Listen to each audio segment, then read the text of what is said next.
teams started the weekend undefeated, but only one would remain so by the end. Who was it? Stick around to find out. This is CAF TV. Hey folks, I'm Alex Bastiavansky. Great show for you today. Tons of highlights. Plus, Toronto-Croatia President Daniel Jaksic will stop by to share his thoughts on the fantastic event that took place a couple of weeks ago at BMO Field, where Metros Croatia was honored by TFC. It's coming up later on, but first, Laika Supergroup highlights into the under-16s we go. And yes, Mississauga United are one of the aforementioned undefeated teams heading into last weekend. Through 9 games, a single tie was their only blemish on the record. Mississauga United's been a blast to watch all season, playing a high-octane, entertaining style without sacrificing their defense in the process, which often isn't the case. And they were facing last place ADP on Saturday, and credit to them, they hung in with Missy the whole way through. And if the ball had bounced their way just a couple of times, the result may have been different. CAF highlights now brought to you by Laika Sports. Laika, your passion, our commitment. ADP faced a tall task this game. They've got just one win on the year so far, and it doesn't start out well for them. Just the second minute, Sean Costa corrals the ball in the box. It will ricochet home, and United goes up by a 1-0 count early. They nearly make it 2. Jacob Fasciano out front. Oops, just can't put it home though. ADP almost hits back in the 10th minute, very nearly an own goal here as it goes off for Sean Walters just wide. And Mark Allen shows off some sweet moves despite getting manhandled by Benjamin DiCarlo. Michael Markach, nice save right there though. Okay, 15th minute, Dante Walks gets dropped inside the box right there, and Walks will step up and take it himself, and yeah, he makes it a formality as he buries it, and United pads its lead, going up by a 2-0 count. Second half, Walks keeps coming off the fast break here. He smokes it past Markach, and Mississauga fully in control as they go up 3-0 through 43 minutes, and then fantastic moves by Walks here. One of the plays of the week. Look at the strength as he fights off the defender, and then he'll hit his streaking teammate out front for the score, and United go up by a big 4 goals. It nearly was 5 if not for the heroics of Markach as he provides the nice stop here, and the ball slides just wide of the net. ADP never stopped fighting to its credit. Free kick by Arthur Daniels, nicely saved by Nikola Kurchia. And then just before full time, Kurchia makes not 1 but 2 huge saves to preserve his shutout on the day. So it was a 4-0 final. United stays undefeated on the season. ADP coach Josh Bill, though, wasn't displeased with his squad's performance as he knew they'd be in tough. It's difficult. The boys started the game very, very well. They were moving the ball. We had a game plan. We knew it was going to be an ugly, boring game. You know, we're trying to defend and get players behind the ball and catch the boys on the bounce. But credit to Mississauga United. They had a great performance, great discipline in the team, and it showed in the results for them. Well, sticking with the under-16s, and on paper anyway, this looked like a serious mismatch. Second place Chantilly taking on 7th place Brampton Elite, who had just a single win to their credits all season in CAF play. But Elite proved once again that on any given day, no team is safe, as they gave the boys from Hamilton an unexpected shock on Saturday. Chantilly hadn't lost since all the way back on June 17th, so they had tons of momentum heading into this one, and they had a good early chance racing down the far side, just wide of the net though. Elite was sharp in the first half. First the shot from well out here on this chance. Watch it take a nasty hop here, but Carson Provenzano gets down to make the nice save. And then some Isaiah Downs give and go with his teammate Provenzano. This is an even bigger save. Nicely done there. And then things get somewhat testy when Christian Coletta ends up colliding with Provenzano right here, and defender Alex Payne says, "Hey, watch it, buddy. Not on my watch." Little testy. Cooler heads would prevail, though. Chantilly's best first half chance comes from King Wedderburn, who gets it past the keeper here, but runs out of real estate and just can't tuck it home. Yikes. Okay, second half now. Absolutely beautiful ball movement from Elite. Great passing, and Hakurat Sangira finishes it off out front. Gorgeous Brampton jumps out to the 1-0 lead through 52 minutes. And then it's Abnav Bekter to Isaiah Downs to the goalpost. Just couldn't put it past. Last gasp for Chantilly to tie the game here. Israel Perrin creates some space, but Luca Rezardo, save of the game to preserve the win. So Brampton picks up its very first win of the year in CAF play in a fantastic back and forth affair. Chantilly have just a 1-point lead now on Epic in the battle for second place in the under-16s.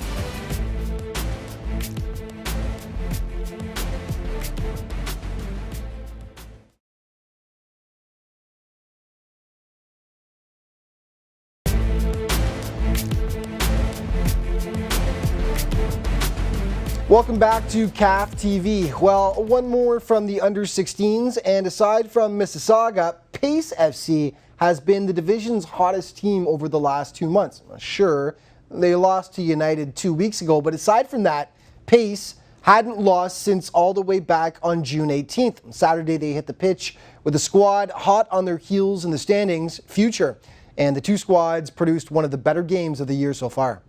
Just 2 points separated these teams heading into Saturday's tilt, and Future starts out strong. 7th minute corner kick. A lot of guys from Future not listed on the game sheet, so sorry in advance. At number 18 puts it just wide. 12th minute, Sam Quattrucci to Robert Kruger. This one ends up flying well wide of the goalpost, though. 31st minute now. Daniel Frizzoni from Pace on the run. He goes down in the box, and penalty kick, and Frizzoni will go to the spot, but huge save from Anthony Guerreri, and he rightly gets some congrats from his teammates there. And then it's Max Ferrari testing Guerreri from 20 yards out, but he sprawls to make the nice save. Second half, Pace gives us one of the goals of the week. Watch the sweet move from Frizzoni. It's coming up right here, and then he finds Max Ferrari, who slots it home. Sublime goal, and Pace goes up by a 1-0 count through 42 minutes. Future presses. They look for an opening, and they try their luck from 25 yards out, but keeper Zach Vesnever gets down to make the stop. And then Future free kick in position for a header right out front, but it slides just over top of the crossbar. They keep on coming to Future. The ball rolls to Matthew Kovasi on the far side, but it's the dreaded swing and a miss, and it stays out. Max Ferrari, always so dangerous for Pace. 70th minute, he slides it past Guerreri to give Pace a bit of breathing room, up 2-0. Future manages to get one back in the 78th minute right here, but it proved to be just a bit too little too late as Pace doubles up Future by a 2-1 count. So they lead Future by 5 points now. Sora Kanea felt his squad could have played better, but they're happy to escape with the 3 points. Today we didn't play our best game, but we did get the result, which was important. And hopefully next time we can play our game instead of their game and do what we can do to get the win. Okay, to the open group we head now, and Toronto, Croatia was the other undefeated team I mentioned off the top of the show. The Croats have been lights out this year, scoring 25 goals while conceding just 11 through 9 games. Saturday they faced off against old school rivals Brampton, who finally put a dent in Croatia's record. Croatia, Brampton, old school rivals going back to their Canadian Soccer League days, and City draw first blood. Ezekiel Vidal from 20 yards out. Oh, that's nice. Looks like he caught the keeper off guard, but it's a great shot anyway. 1-0 United. And then Adrian Becic does redeem himself soon after as Brampton presses. And look at the build-up by Brampton here. We'll watch Becic out front as he comes up with the monster save right there. And then manages to corral the rebound as well. Great goalkeeping. Golden chance for Croatia at the 27-minute mark as it's sent in for Christian Seiko, but he just can't tuck it in, and off the side of the net it goes. The Croats think they've drawn even off this play here, as Nicolas Atuesta is going to end up knocking the ball home. Alas, the flag goes up, offside, no goal. Second half of play, and this would come back to haunt Croatia. Becic passes to his defender, who passes it right back into the open net. Ouch. Becic. Not happy, as you can imagine. Brampton doesn't care, though. It's in. That's all that matters. 2-0. Croatia finally does get one back, though. Adrian Peric sticks with it here. Sticks with it. This is not a pretty goal by any stretch, but ultimately Dennis Porch will smack it home right there. And Toronto has life. They cut the lead in half to 2-1. Brampton trying to get the 2-goal bulge back. Jonathan Singh bides his time, beats Becic, but can't beat the goalie's best friend. Wouldn't matter, though, as Brampton holds on to win 2-1 and give Croatia their very first loss of the season in CAF play. And City moves into sole possession of third place in the under-16 standings. Let's play, let's play. I think it's 31. Yeah. And relax there. Okay, guys, And-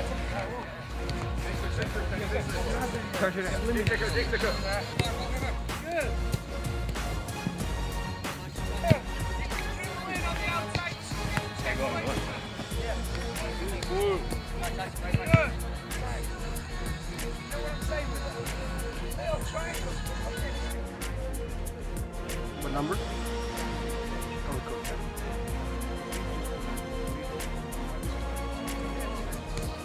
Everyone will lose it one way or another, right?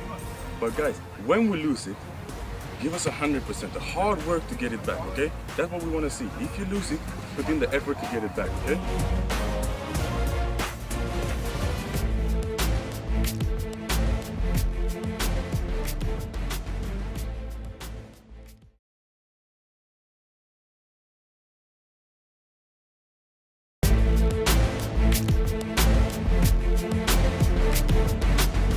Welcome back to CAF TV. Joined in the studio by a special guest. This would be the new president of Toronto, Croatia, Daniel Jaksic, who I want to thank because he screamed home from work, showered, shaved, and got himself all the way back down to the studio just to join me. Thanks for being here, buddy. Thank you very much. Buddy. Absolutely. I appreciate it. And we're here because we're going to talk a bit more about the event that took place at BMO Field honoring Toronto Metro's Croatia. And Phil and I talked a bit about it last week, but I mean, this was such a huge deal for the Croatian community. And the president of Toronto, Croatia, I figured it was the guy to talk to about this. So let's start with that. So it was August 27th at BMO Field, and Toronto Metro's Croatia were honored for their 40th anniversary of winning the soccer bowl.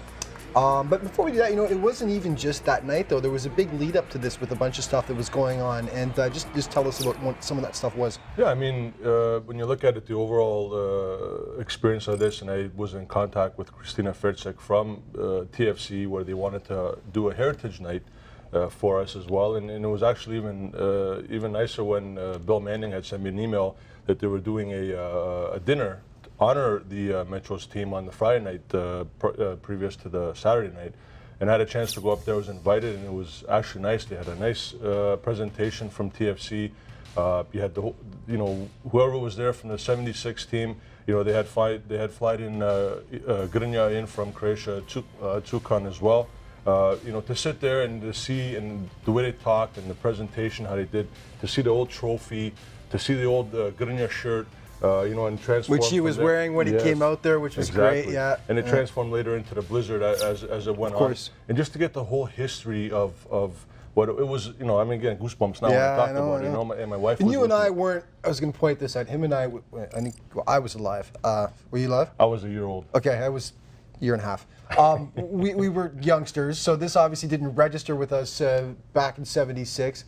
We're really dating ourselves here, but so it's great to hear it from those that experience it. Never mind the players, but also the fans and the community and stuff like that who really experienced this. And so that was my next question for you. It's so tough to put into words, I know, but your sense of what it meant to the Croatian community, this win back in '76. Well, it's something big when you look back in '76. A lot of the people from Croatia, anywhere from Europe, the baby boomers came to Canada, and they love soccer. I even speaking to my father about certain things. As soon as I got off the plane, we always saw, okay, where's the Croatian team? We hear about, so they would follow all the teams that are around here, right?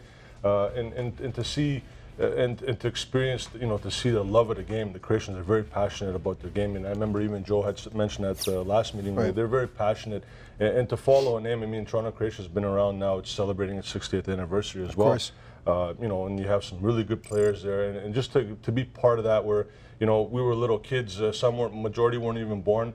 But to see and to read, and my kids as well, when they saw the stuff that I brought home, they're like, this is something else, to be part of something like that. Your son was sitting there with you. I saw that, and he was taking it all in. Oh, he was amazed. He was amazed by it. Yeah, it's great. We're running out of time here, but I'll just say it was amazing seeing the reaction coming out on the field. I mentioned this to Phil last week as well.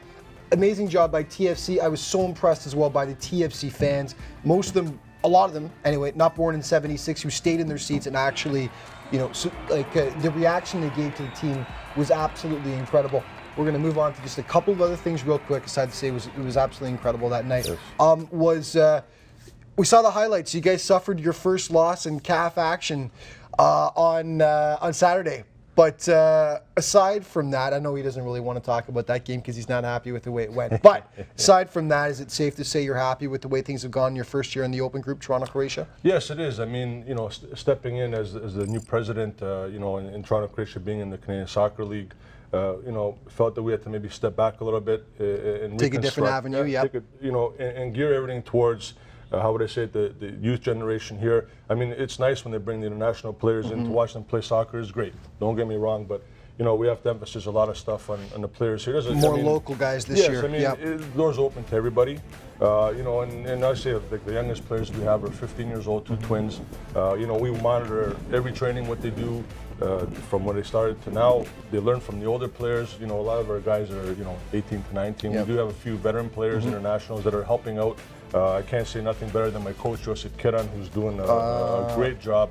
It's unbelievable what he's taken this team to today. And that's what one of the things we wanted to do was have those kind of players like a Pedro Manolo, who you see in the highlights, scoring goals all over the place. Even Domagoj Zubac. Absolutely. These are the guys that are working with these young guys and trying to see where they have to be a player. You know what I mean? That's what we focus on. And Josip Karen in his own right, of course, a guy I remember very well from his days back in the CSL, a Toronto Croatia legend over the last few years. Excellent player. Got about 30 seconds. Sure. You wanted to touch on very quickly the fact if people want to go to torontocroatia.com, find out more about the academies that are going to be starting for young kids. We're pretty much out of time now, but that's where they can go because Toronto, Croatia will be starting kids academies to have the whole pyramid all the way up over the next few years. We're out of time. What goes so fast as usual. Thanks so much, buddy. No Appreciate problem. it. Congratulations on what was a great event. Okay. Thank you very much, Alex. Okay. More CAF TV coming up in just a moment.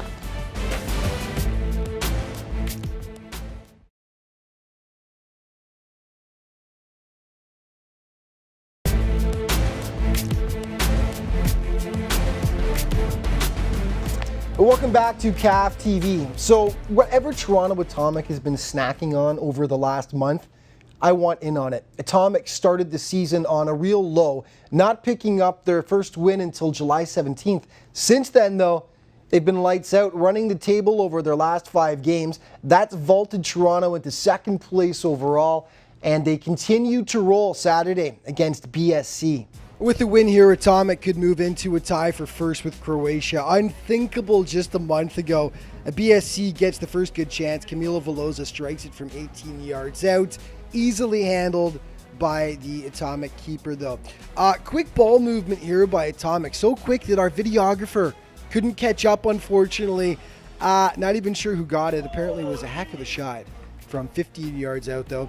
And it's 1-0 for Toronto Atomic.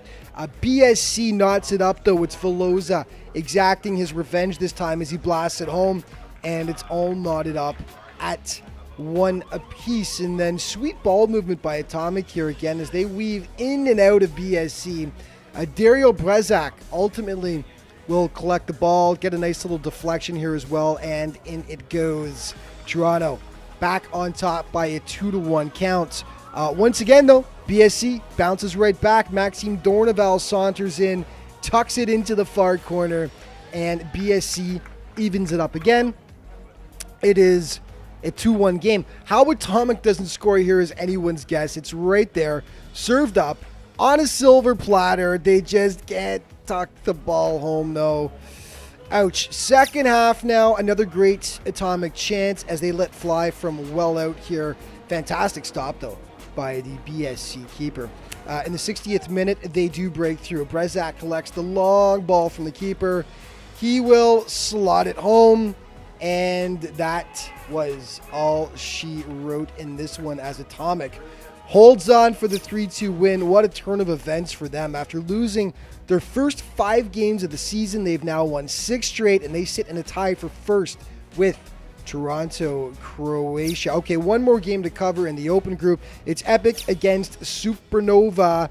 Epic draw, first blood, free kick from 22 yards, and it goes right through the wall. Keeper's going to love that one. David Alva with the marker, and it's 1-0 for Epic. Supernova on the attack. They hammer it from 25 yards. Michael Kulas with the sprawling save, though. Second half now, wonderful ball movement by Epic. Justin Paulo ends up with the breakaway, but he floats it agonizingly wide of the post. 84th minute now, Jason Gonsalves gets an absolute gift as the keeper gets caught way out of position. Into the open cage it goes, and Epic pads its lead to 2-0 late in the second, and they nearly add one more to finish it off in style. Just a bit too far out of the reach, though, of Gonsalves right there. Regardless, Epic nabs the 3 points after starting the season like a house of fire. Supernova have now lost 3 straight contests, so they need to right that ship in a hurry. Okay, let's take a look at the league table and where all the teams currently sit. Under 14, ADP with a 3-point bulge over Epic, followed by London Elite. Bree and Chantilly tied with 9, and Brampton Elite and Toronto International tied with 3 points apiece. To the under 16s, Mississauga United with a comfortable bulge over Chantilly in second, and then it's Epic, Dragon Force, Pace, Future, ADP, and Elite on the bottom, but they did pick up their first win of the season so far. Into the open group, Croatia now in a tie with Toronto Atomic, although Croatia does have 2 games in hand, followed by Brampton. Epic, Supernova on a bit of a slide right now, and BSC in last with 6 points on the season so far. And the CAF countdown, our top 5 plays of the last week. Number 5, Futures Anthony Guerreri off the penalty kick. Larceny on Daniel Frazzoni at pace. And then he rightly gets some props from his boys afterwards. Number 4, Brampton's Ezekiel Vidal from 20 yards out. I don't think anyone was expecting that kick, especially not the Croatia keeper. Beautiful shot, part of Brampton's big 2-1 win. Number 3, Pace FC's Daniel Frazzoni with the sublime little feed here for Max Ferrari, who makes a great move himself and slots it home. One of 2 goals for Max on the day, and that was the nicest of them all.